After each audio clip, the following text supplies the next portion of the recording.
Olá, muito bom dia para você que nos acompanha. Seja bem-vindo ao Aparecida Interessa ao Brasil e alegria ter a sua companhia nessa terça-feira e levar até você os principais destaques da nossa moda igreja. E por aqui, a gente segue acompanhando tudo o que acontece na COP30. E direto do Belém do Pará, quem traz para a gente os detalhes é a jornalista Camila Moraes. Camila, bom dia, seja bem-vinda mais uma vez ao Aparecida Interessa ao Brasil, tudo bem? Bom dia, Gabi. Bom dia a todos que estão acompanhando ao Aparecida Interessa ao Brasil. Seguimos acompanhando aqui a COP30, mas de uma maneira muito particular, acompanhando também o trabalho da igreja. Inclusive, nesse momento, tem um painel aqui da igreja rumo à COP30. Estão ali o bispo auxiliar da Arquidiocese de Belém, Dom Paulo, também Dom Jaime Spengler, o presidente da CNBB, presidente do CELAM, arcebispo de Porto Alegre, e também uma representante do movimento Laudato Si, além de um outro pesquisador envolvido nas pré-COPs, que foi o principal assunto, está sendo o principal assunto aqui desse painel, Igreja rumo à COP30. Aqui estão fazendo um balanço e um relatório de tudo o que já foi feito nesses tempos, nesses meses de pré-COP, que foram apresentados agora, de todas as estratégias que a igreja fez para poder conversar com as pessoas, sabendo quais são as realidades envolvendo o meio ambiente, as alterações climáticas, a realidade, então, da igreja em todos os locais aqui do Brasil. Foi um momento importante, as pré-COPs, que preparou todo o povo com relatórios, quais eram as demandas desses locais. Bom, além desse painel, mais cedo teve outro também falando sobre a justiça climática, sobre a questão da superação da utilização de combustíveis fósseis, do cuidado com a educação ecológica também nas diversas comunidades espalhadas pelo mundo afora. Ontem, a Igreja do Sul Global recebeu, então, a mensagem do Papa Leão XIV falando sobre a importância da Igreja presente aqui na COP30. Esse evento foi lá no Museu das Amazônias, os cardeais do Sul Global que estão na COP30 participaram e também muitos bispos. A gente tem as imagens, inclusive, da rede que foi oferecida ao Museu Amazônias. Essa rede foi utilizada no Sínodo da Amazônia, esse evento aí que vocês estão vendo agora, com alguns cardeais do Sul Global. E aí foi oferecida, então, essa rede utilizada pelo Papa Francisco no Sínodo da Amazônia. Além disso, foi oferecida ao museu também uma cruz com a água derretida das geleiras da Groenlândia, que foram abençoadas pelo Papa Leão XIV, percorreu alguns locais aqui do Brasil e agora está, então, essa cruz com a água de desgelo lá no Museu Amazônias. Um evento marcante foi, então, divulgada a mensagem do Papa Leão XIV nessa noite de ontem. Papa Leão XIV mostrando proximidade, solidariedade à COP30, ao trabalho profético da igreja nesses tempos de alteração climática e toda a articulação que a igreja tem feito. Eu conversei com o secretário-geral do CELAM, a Conferência Episcopal Latino-Americana, e Dom Lizardo falou um pouco sobre essa expectativa para a COP30, as mudanças que a COP30 de fato pode propor para continuarmos tendo vida no planeta Terra. Vamos ouvir. La Amazonía es el pulmón de la humanidad. La Amazonía da vida. En la Amazonía están nuestros hermanos indígenas, nuestros hermanos ribereños. Necesitamos el cambio porque si no hay cambio, si no hay conversión, si no hay cambio de mentalidad, los afectados son los más pobres, los más alejados, los que están en la Amazonía, los que están en los Andes. Por tanto, yo espero este cambio, esta reacción, este querer de verdad, de corazón, estructuras y gobiernos y autoridades cambiar el modo de vivir, de actuar y de decidir en nuestros gobiernos, en nuestras ciudades, en nuestra América Latina y el Caribe. A Igreja Católica conseguiu se articular muito bem para a COP30, mas sobretudo a América Latina. Como vocês se articularam? Quais foram os fatores que fizeram vocês se articular tão bem para estarem aqui? Nosotros desde el año pasado estamos trabajando en todas las redes de América Latina y el Caribe, pero no solo América Latina y el Caribe y Brasil, sino hemos trabajado juntos África, Asia, todas las redes que están relacionadas a este tema.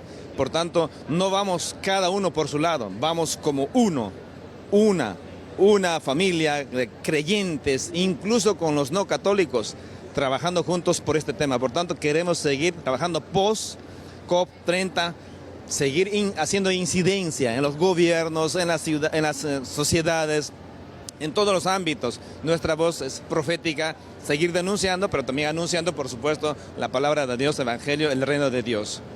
O Papa Francisco sempre foi muito firme em relação à proteção da casa comum. E o Papa Leão, a mensagem que ele mandou para a cúpula do clima, ele também falou sobre essa firmeza na defesa da casa comum. O que nós podemos esperar dos próximos passos do Papa Leão? El Papa León tiene experiencia de América Latina, tiene experiencia de la Amazonía. Entonces va a ir en la misma línea de los documentos del Papa Francisco, Laudato Si, Laudate Deum, todo este documento, cuidar la casa, no destruir. La casa es de todos y tenemos que cuidar, protegerla entre todos. Ya en sus mensajes nos han dicho, tiene que haber ese cuidado a los pobres, ese cuidado a los alejados, a los de la Amazonía. Yo pienso que va en la misma línea del Evangelio, tanto decir Papa Francisco del Evangelio, de la palabra de Dios, y eso es palabra de Jesús, por supuesto, ¿no?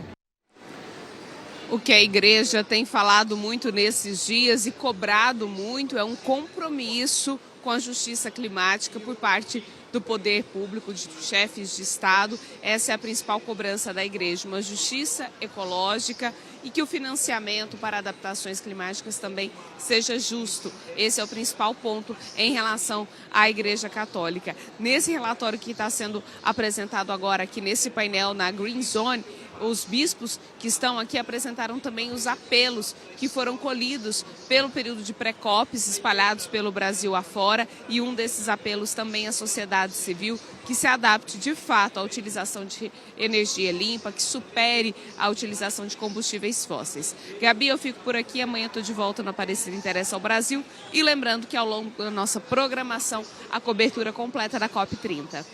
Tá certo, Camila, muito obrigada pelas informações, uma ótima cobertura para todos vocês. E é isso, né, gente? A igreja tem esse cuidado de se pensar em um modo de viver mais sustentável que cuide do nosso planeta. E sabe quem nos ajuda também a cuidar e transformar vidas? Você da família dos devotos. É graças à sua generosidade que a gente consegue realizar todos os trabalhos sociais do Santuário Nacional. E por isso eu convido você a também fazer parte dessa família. E para se tornar um representante, você pode ligar no número que aparece na sua tela, o 0300 210 1210, ou pegando o seu celular e apontando a câmera pelo seu QR Code. Muito obrigada pelo seu sim. E olha, tem novidade na tela da TV Aparecida. Hoje, às 9 da noite, estreia o programa Rodrigo Alvarez Entrevista. O renomado jornalista, que já conhecemos aqui pela série Expedições ao Sagrado, será o anfitrião de conversas profundas e intimistas sobre temas relevantes, além de conhecer a trajetória pessoal de diversos convidados. E hoje, a primeira entrevista será com o padre Fábio Vieira, um dos principais divulgadores da devoção a São Carlo Acutis pelo mundo. E agora a gente vai conferir um trechinho desse programa que estreia hoje.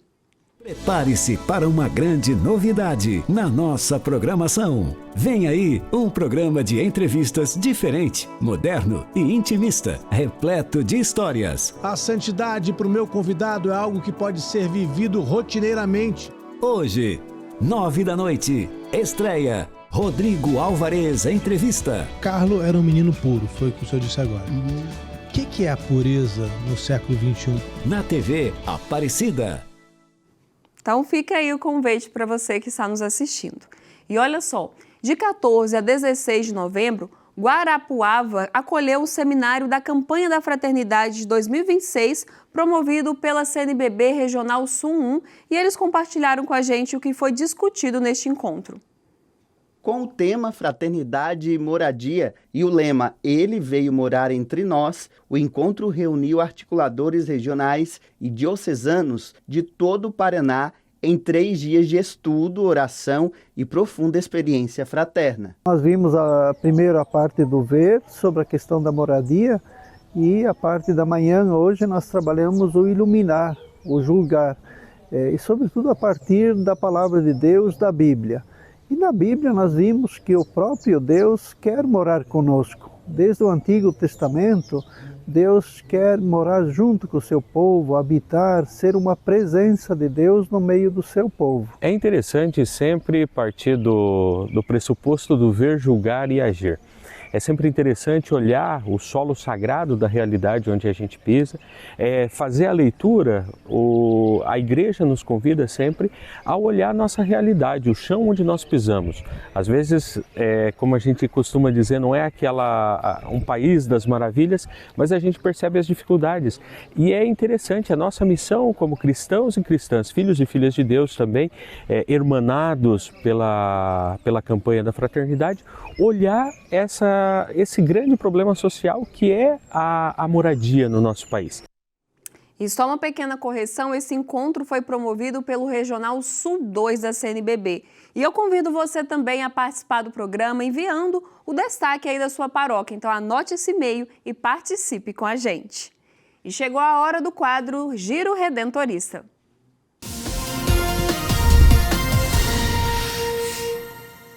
E um estágio vocacional reuniu jovens em Bom Jesus da Lapa, na Bahia. Vamos ver como foi?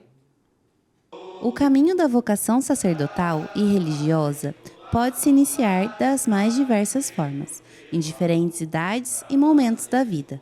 E estar atento aos sinais de Deus em nossa vida, com escuta e olhos atentos, é essencial para discernirmos por onde seguir. Em Bom Jesus da Lapa, os missionários redentoristas realizaram com os vocacionados uma semana de pré-estágio vocacional, onde eles tiveram uma rica programação espiritual, social e psicológica para darem este importante passo em suas vidas religiosas. O pré-estágio ele tem como objetivo levar esses jovens, por meio do acompanhamento, com a psicóloga, os testes, as dinâmicas, levarem a eles a um autoconhecimento de si mesmo e também a clareza, daquilo que eles buscam, que é a vocação. O santuário é como se fosse o celeiro, ali colhe, guarda e depois vai purificando isso.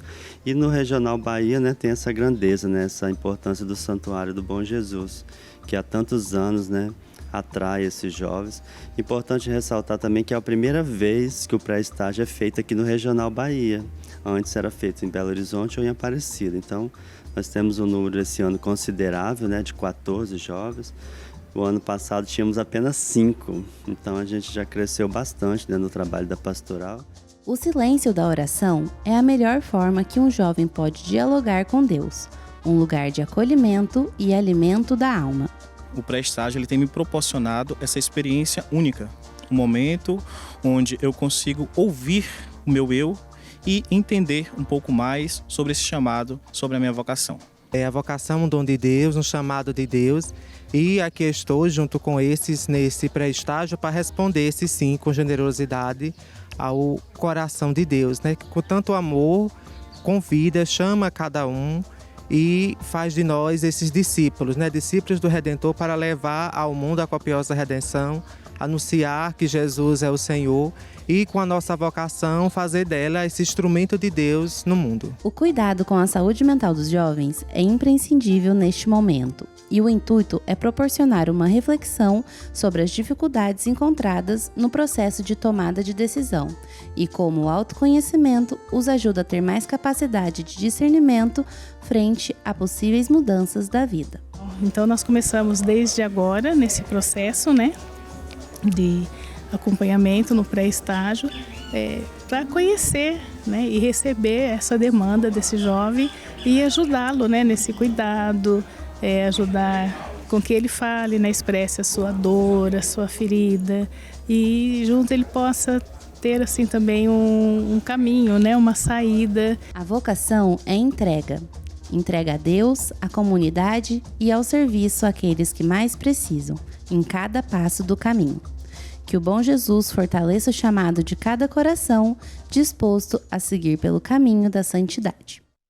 É isso aí. Olha só, o programa de hoje vai ficando por aqui, Mas você de casa, continue ligadinho na TV Aparecida.